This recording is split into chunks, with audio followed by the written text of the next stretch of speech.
Assalamu alaikum. Good evening, ladies and gentlemen, and welcome back to our program where we aim to raise awareness and provide clear guidance on the criminal understand their legal rights, their responsibilities, and the importance of obtaining legal advice when dealing with the police and all the courts. Now, throughout this series, we discuss areas of criminal law that affect ordinary people in their everyday lives. This evening, we turn our attention to one of the most commonly misunderstood areas of criminal law, that is, drug offences. Drug investigations can begin in many different ways. They may arise following a stop and search, a routine traffic stop, the search of a home, information recovered from a mobile telephone, or even a unrelated police investigation. What may begin as an ordinary encounter can quickly develop into a serious investigation. Many people believe that they understand the law relating to drugs, but myths and misconceptions are common. Questions often arise about what constitutes possession, how the police distinguish personal use from an intent to supply, what happens when drugs are found in a shared home or a vehicle, and what rights a person has if they are arrested. Now, tonight we will explain what controlled drugs are, how the law classifies them, the difference between possession and possession with intent to supply, police stop and search powers, interviews under caution, the importance of digital evidence, county lines, sentencing, and the wider consequences that a drug conviction can have on a person's future. To help us discuss these important issues, I'm joined by three criminal defence solicitors from Lord Sheikh Solicitors. Can you please introduce yourselves and your role? Good evening. So my name is Mark Berman. I'm a senior criminal solicitor, having been advising clients since 1996. I'm specialising in police station advice and magistrates' court attendance. Thank you. And yourself, sir? I'm a barrister and solicitor Jalaluddin and principal solicitor of Lord Solomon Solicitor. Thank you. And yourself? I'm Sheikh Solomon. I'm a solicitor. I'm based in London. I represent clients at the police station. I also attend magistrate court to represent clients as well. Thank you. Now, starting off with controlled drugs. Many people hear the term controlled drugs but are unsure what it actually means in law. There are also widespread misunderstandings about how drugs are classified and whether certain substances are treated more seriously than others. Understanding these basic principles provides the foundation for everything that follows in a drugs investigation. Mr. Berman, if you could just help us, what exactly is a controlled drug and why should ordinary members of the public understand what that means? Okay, so a controlled drug is something that's regulated by law. That's in respect of possessing it, producing it, or supplying that item. Now that does sound quite technical, but the practical point is quite straightforward. We might hear that people are taking or using or possessing different things. And just because something's quite commonplace doesn't necessarily mean that it's legal. So it's important to understand that drugs investigations can happen quite unexpectedly. Someone could be stopped when they're driving, police could be called to a domestic incident, or there might be a search of an address for a completely unrelated matter, and that could lead to the finding or the revelation of drugs in some shape or form. So the starting point is the police will need to examine the item that they've seized and work out what it is. And they also need to look at the circumstances surrounding that item as well. They need to know who possesses it and who controls it effectively. Okay. So people need to be very careful at this point because they don't understand what the law is. Yes. They need to be careful what they say at that early stage. Thank you. And Mr. Solomon, how does the law classify controlled drugs and what's the significance of Class A, Class B and Class C? Well, the main framework is the Misuse of Drugs Act, which puts drugs into classification. Classification then affects the seriousness of which Parliament treats offences involving drug use. There's specifically three classifications, which is A, which is higher, potential higher punishment, such as cocaine, heroin. Classification B is cannabis, still serious, but lower than A. Drugs in that category were more likely to get a lesser sentence than in category A.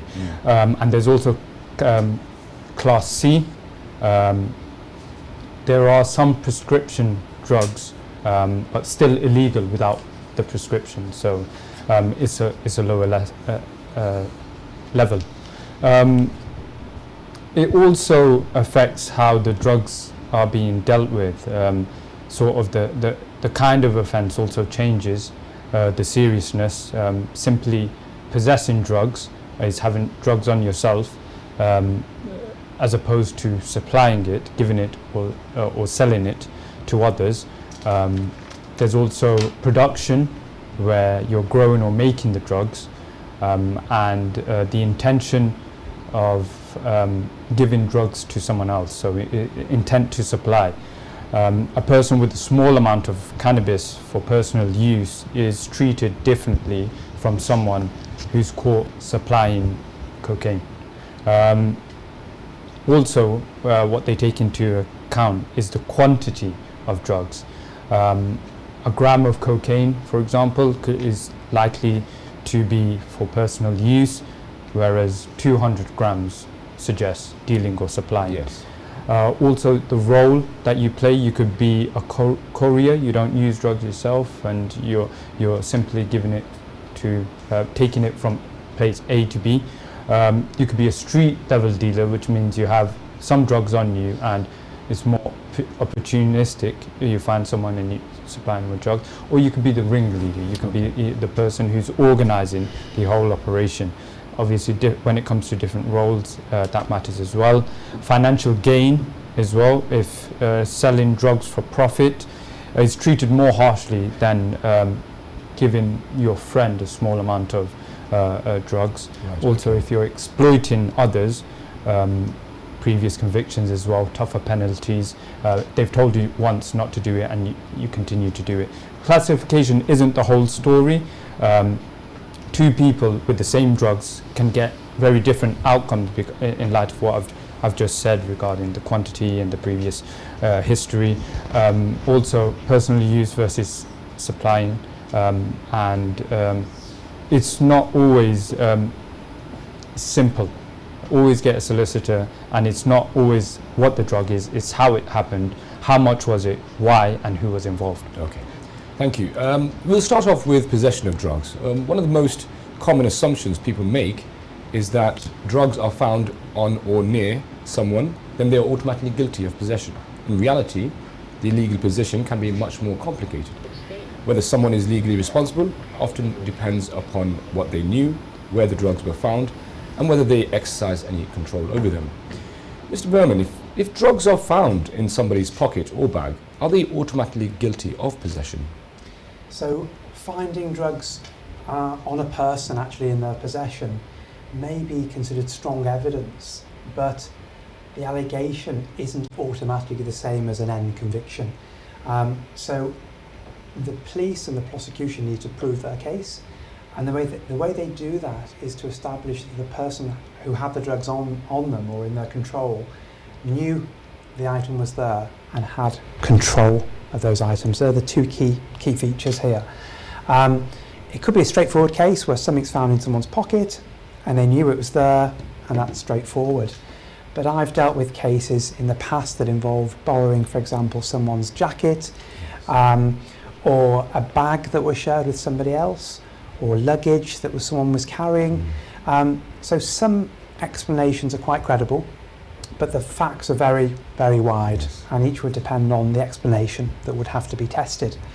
And don't forget, if you are stopped, some people feel pressure to speak right away to the police.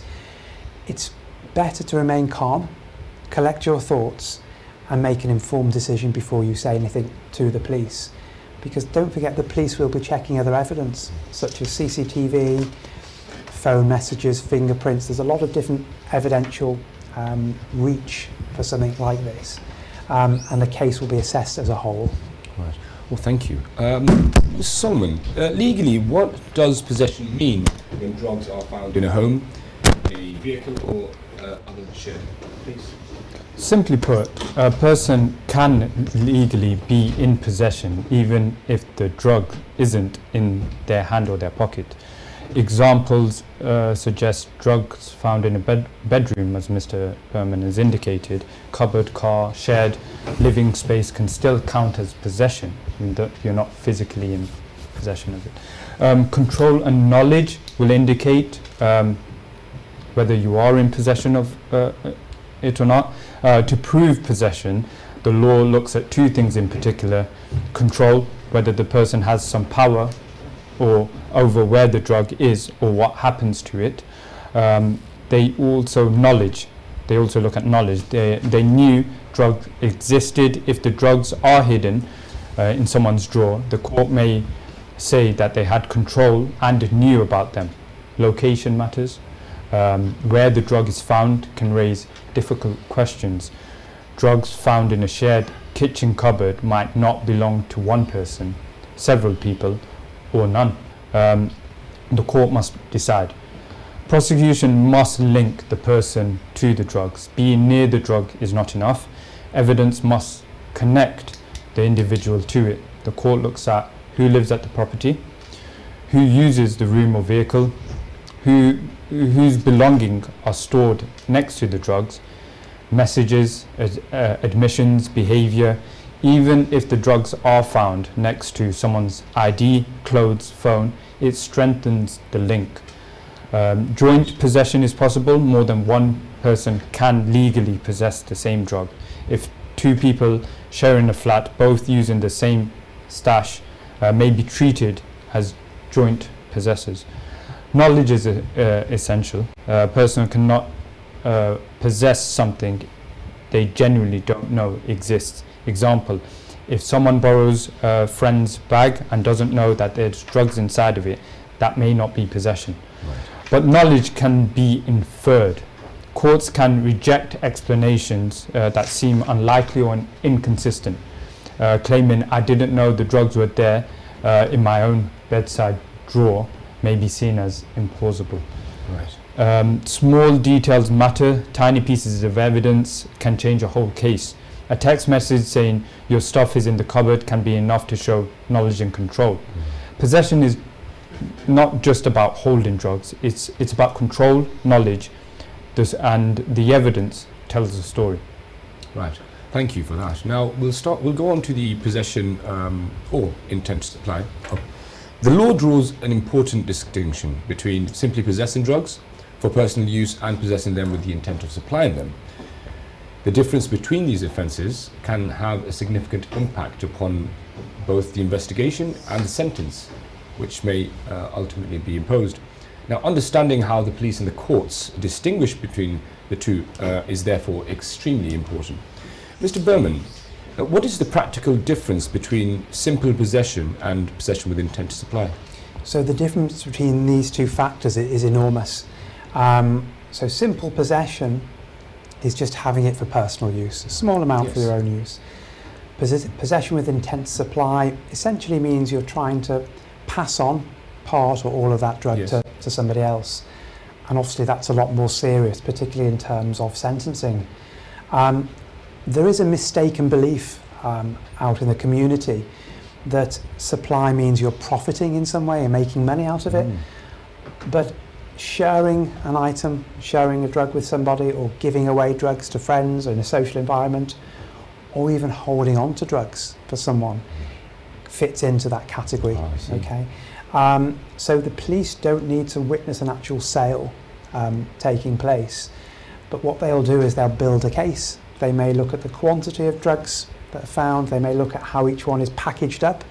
They also may look at other things like scales and lists of customers. So these are all little pieces of evidence that the police will be looking at. So the context of the allegation is really important. Other things are having cash, large amounts of cash. That could be a clue. So it's important that it's not just the label, it's the surrounding circumstances that someone is stopped, and the police will look at all of the evidence that surrounds the stop. A perfect segue. Stollerman, what evidence can the prosecution rely upon to prove intention to supply a drug? Intent is usually proved by inference. Investigators almost never find a written confession to say, I intended to supply drugs. Right. So the court relies on clues, patterns that suggest dealing rather than personal use. Large amount of drugs, for example, drugs split into two, as Mr. Berman has indicated, scales, cutting agents or packaging, cash, and this thing, tick list, they call it, a debt list. In other words, phone messages, arranging sales, surveillance, repeated short visits, police observations, investigations, and intelligence. Expert evidence sometimes is required. One piece of evidence alone rarely decides the case. The courts look at everything together. A small amount of drugs might still be linked to street dealing. A large amount of might be explained as bulk use. Person doesn't want to buy drugs every day. What they want to do is get a load and use it for themselves. Cash might look suspicious. If the police come to, there's been cases where police intelligence have led to a property address. The cash is explainable. It's not drug money, but the cash has nevertheless been seized because of his suspicion. The cash might be from wages, saving, or legitimate business income, but it's now part of the investigation. Phone messages might look like drug codes. There's a certain terminology, and they have experts to that to deduce what they mean by certain strains of cannabis, for example, or certain terminology to they call, let's say, heroin brown. They'll have certain sort of experts to come in to give their recommendations, suggestions on the interpretation of the evidence that they've got. The quantity must be judged in the context. So 1 gram of cocaine in 10 tiny bags may suggest dealing, whereas 50 grams in a container might be for personal use for a heavy user. Phone evidence can be powerful, but disputed. Messages can show who wrote them, what they mean, typically whether they relate to drugs at all.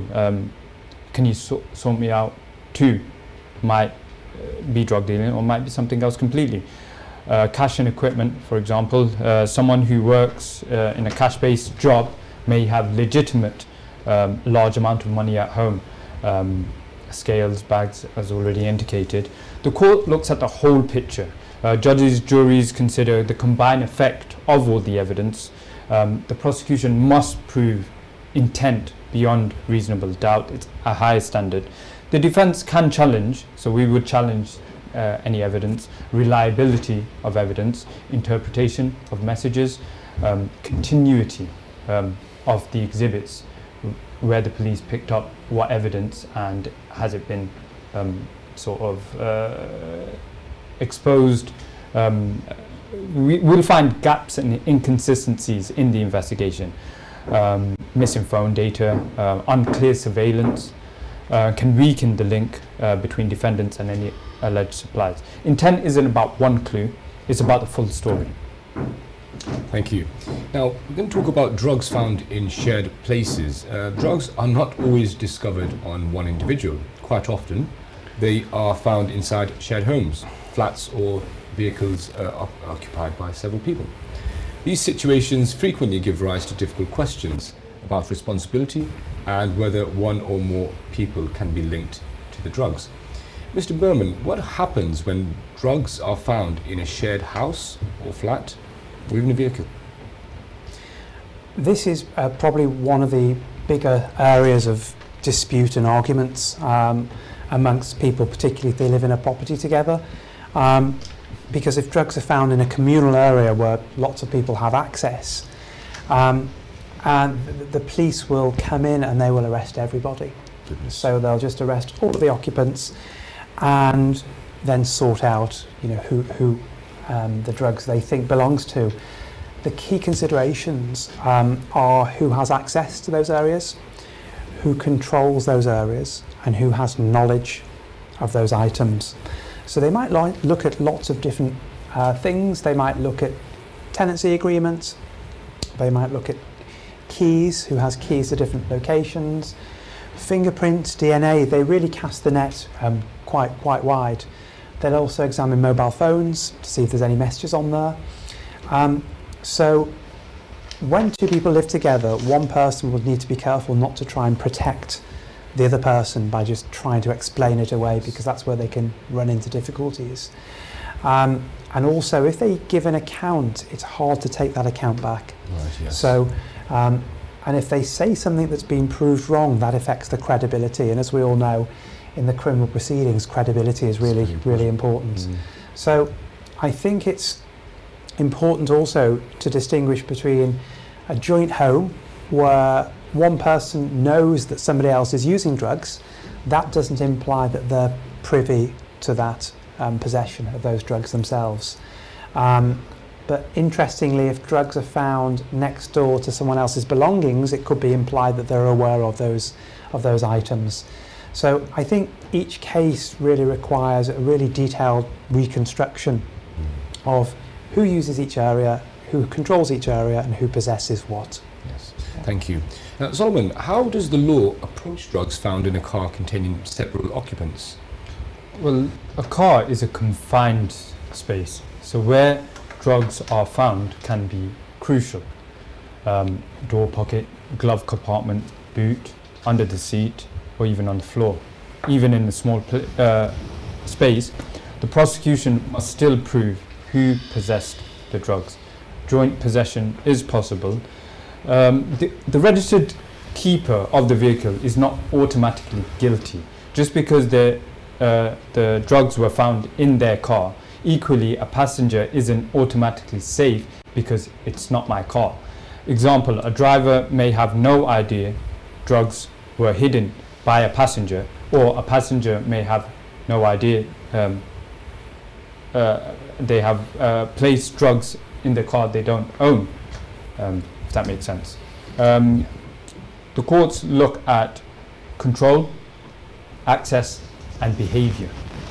The judges consider a range of factors: who owns the car, who controls it, who sat where, who could reach the hiding place, behavior during the stop, forensic evidence such as DNA, fingerprints, messages or admissions, any explanation given. Drugs found in the passenger door pocket may point to the passenger unless evidence shows that the driver placed them there with fingerprint. Thrown or hidden drugs, video becomes key. If the drugs thrown from a car or hidden during a stop, the police observations, body-worn footage can be vital. Other allegations may be linked. Vehicle cases often come with extra issues, such as cash found in the car, driving offences, any attempt to escape or conceal evidence. They can strengthen or weaken the prosecution's theory. Proximity is evidence, but it's not enough on its own. Being close to drugs matters, but the prosecution must still prove knowledge and control for the specific person. A car may be small, but the legal questions are big. Proximity helps the prosecution, but only knowledge and control prove possession. Thank you. Now, go on to stop and search and police rights. For many people, the first contact with police during a drugs investigation is through a stop and search. If an arrest follows, it is equally important to understand the legal safeguards available whilst in police custody. Knowing your rights can make a significant difference throughout the investigation. Mr. Berwin, when can the police stop and search somebody for suspected drugs? So the police do have powers, what are known as statutory powers, which is powers from an Act of Parliament to stop and search people. But the point is these are not unlimited powers, they are restricted. The police would need, and we've mentioned this before, they need to have reasonable grounds to suspect that someone is carrying drugs, and it should be based on something that's objective, something they've viewed, for example, behaviour or specific information. It can't just be a gut feeling or a hunch, an idea that they believe someone has drugs on them. What I will say is if the police are approaching you to search you, the key is to remain calm, to ask what grounds the police are relying on, what specific grounds, and to ask about that without being aggressive or confrontational. Just keeping calm, because if you start trying to argue with the police or frustrate their attempts to search you, that could be a separate offence of obstructing police, which is a separate allegation. We don't want that. We want to minimise the allegations. So I think any issues about the search can be addressed later. Okay. It's best not to take it up on the street when everyone is around. So that's how I would approach an approach by police. Is there anything you'd like to add? Yes, it's a long topic, so I don't want to repeat the question again. So basically, Mr. Barmaz and Sheikh বলতে এটা চাইতেছে যে police হ্যাভে পাওয়ার আছে, এই দেশে পুলিশের statutory পাওয়ার, আইনগত পাওয়ার আছে স্টপ অ্যান্ড সার্চ করা, কিন্তু আনলিমিটেড, রেস্ট্রিক্টেড আছে, আনলিমিটেড নাই। তারা যদি একজন ড্রাইভার অথবা একজন লোককে স্টপ করতে চায়, সার্চ করতে চায়, তাদের কাছে যথেষ্ট রিজনেবল সাসপিশন, মানে তার মানে অনুমানটা রিজনেবল হতে হবে, মানে যে কোনো সময় তার রিজনেবল সাসপেকশন ছাড়া স্টপ করতে পারে না। তারপরে যে কথাটা তারা বললো যে ড্রাগের ক্লাসিফিকেশন আছে, ড্রাগ এ আছে, বি আছে, সি আছে।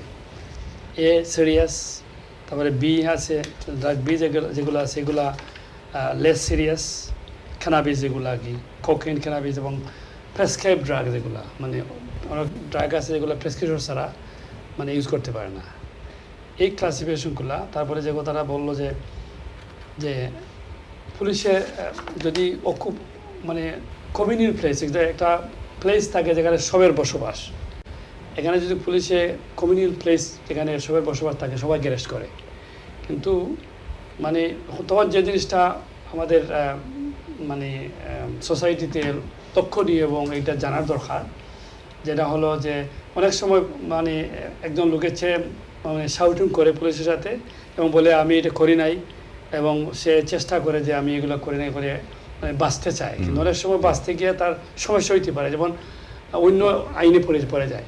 যেমন পুলিশকে যদি তার অ্যাক্সেস না দেওয়া হয় সার্চ করার জন্য, তাহলে অবস্ট্রাকশন হয়ে যায়, আরেকটা অপরাধ হয়ে যায়। তারপরে অনেক সময় দেখা যায় যে নিজে আরেকজনকে প্রোটেক্ট করার সময় নিজে ফাঁসিয়া যায়। এই সময় যে যারা সলিসিটারের অ্যাডভাইস করা অত্যন্ত জরুরি, লিগ্যাল ডিফেন্স সলিসিটার যারা আছে তার সাথে যোগাযোগ করা এবং খাম থাকা। হইতে পারে নির্দোষ, কিন্তু সে তার কথাবার্তা দিয়ে অনেক সময় দোষী হয়ে যায়। তারপরে যে জিনিসটা হইল যে অনেক সময় জয়েন্ট অকুপেশনের সময় আরেকটা জিনিস খেয়াল রাখার প্রয়োজন, যেটা হলো যে যদি একটা কারকে স্টপ করে, ড্রাইভার হয়তো জানেন না প্যাসেঞ্জারের কাছে কী আছে, প্যাসেঞ্জারে জানেন না ড্রাইভারের কাছে কী আছে। এটা এমন না যে সে যদি ওনার হয়ে যায় গাড়ির সে গিল্টি হয়ে যাবে, এমন কোনো কথা না। কিন্তু সবচেয়ে পুলিশের কাছে এক্সপার্টিস আছে, তাদের কাছে অনেক অভিজ্ঞতা আছে, কে কী বলে এবং কে কী করে, তাদের কাছে অনেক ধারণা আছে। সুতরাং মানে পরবর্তীতে আমি আরও অ্যাড করব, এখানেই বলতেছি শুধু এতটুকুই যে কোনো কিছু বলতে হইলে যে ইনসেন্ট মানে হইতে হলে তার ট্রুথ অ্যাকাউন্টটা, সত্য কথাটা বলতে হয় এবং খামলি ডিল করতে হয়। Thank you. Thank you. Solomon, just want to go back to the original topic of stop and search. What rights does a person have if they are arrested and taken to a police station for a drug offence? When it comes to drug offences, specifically, we go to the police station. I go to the police station every day. One thing to remember is the concept of, I was reminded by my principal, is that you're innocent until proven guilty. At the stage of the police station, it's an allegation, right? They're investigating. Being arrested does not mean immediately you're guilty. Yeah? Very important. So, as indicated, If they've come to a vehicle, two people know nothing about the drug. One person has drugs in his in a sort of under the seat, and we're in a position where they're all arrested. It's the prosecution's burden to prove who the drugs belong to. It's not for you to say, it's not my drugs, it's not my drugs. They're investigating a crime. You've been under law. They've arrested you because they suspect that you may be involved. So I think taking it back to the question is, one important right is being told why you have been arrested. And when you are arrested, it gives the police also certain powers, such as what we call a Section 18. They can go to your address while you're still in custody. They can keep you there incommunicado, where you're not allowed to make any calls whilst you're at the police station, because they're sending officers to the address, because you might tell the person that you've been arrested, and might unexpected. Police want that element of surprise. That's why you do have generally have a right to notify in appropriate circumstances. You certainly have access to free and independent legal advice, and we will always recommend go to a solicitor who specializes in criminal law. A detainee can ask for a solicitor at any time. He thought to himself, I'm going to go, I've been arrested, they're going to interview me and release me. It's going to take time for my solicitor to get there. No, it doesn't cause any delay. Even if you've decided at the last minute, even during your interview, I want a solicitor. Even after your interview, I want a solicitor. You can request a solicitor. For the whole time you're in custody? Exactly. Okay. Asking for a lawyer does not mean someone is guilty. That's a major misconception. It ensures that they understand the allegation, the interview process, and a solicitor may explain what the police must prove and what questions to expect. I go to the police station every day. Yeah. When it comes to specific offences, we by now we know which way the investigation is going early on. Another crucial element of having a solicitor is we're able to obtain disclosure. Yes. Speak privately, so they can't hear us. Everything is confidential, and we will give you the advice, answer the question, give a prepared statement, or remain silent, say no comment. We also will have a say in how you're treated and your rights your welfare rights at the police station. If there's any improper treatment or any health concerns that we need to raise, we will raise. Everything is the decision. There's a custody record. So whilst you're in custody, everything is being recorded. One important thing to understand is once you enter the police station, the only safe space is in the consultation room with the solicitor. Otherwise, everything else is being recorded. There's CCTV, even if you're talking under your breath outside in the custody area, because the police are constantly observing. So if someone swears or shouts, they can use it as an evidence against you. It's very crucial to understand what your rights are at the police station. Police interviews often become a central part of the case, of what's said and what's not said, and it can shape the entire investigation. And in order for us to protect you, we need cooperation from you. You need to ask for us. Sometimes we call the police station and say, I've been instructed by a family member, your client, you have a person in custody, I'd like to represent them. The police often tell us, well, we've just spoken to your solicitor, he's gone with a duty solicitor. No, can you please ask him that I've been instructed by his brother, his sister, his mother, and my name is Sheikh Solomon. Can you ask him if he wants me to represent him? So they will often go to, they can even if he's in consultation with the solicitor, they can stop that consultation and ask him, do you want a solicitor? And you don't. Right. It doesn't cause any delay Right. to say, I don't want the duty solicitor. I want my own solicitor. Yes.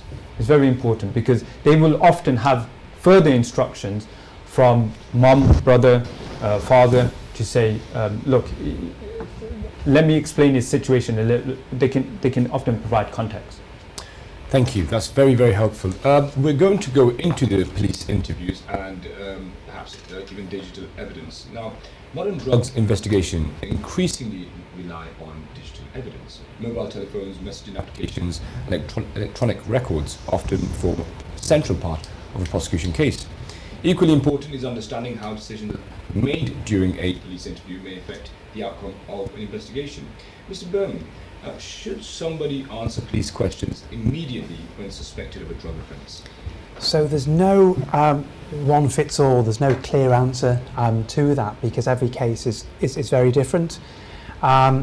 We often hear people say phrases like, don't answer police questions, or just tell them what happened. And these approaches are too simplistic, in my view. The correct approach in how to deal with the police really depends on the allegations being made. It depends on what the disclosure is, and also the evidence that's out there, and finally also what the client is saying, what they're actually saying about it. Right. But sometimes it's clear that an immediate explanation can resolve things, but that's not always the best approach. Because don't forget, as I often say, once you're in an interview, once it comes out of your mouth, you can't take it back. It's yes. out, it's on the record. Yes.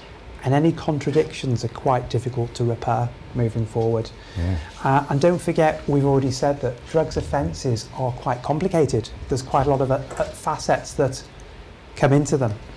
And again, this is why the right to legal advice is really, really important. So as Sheikh mentioned, having a solicitor there, the solicitor will obtain disclosure.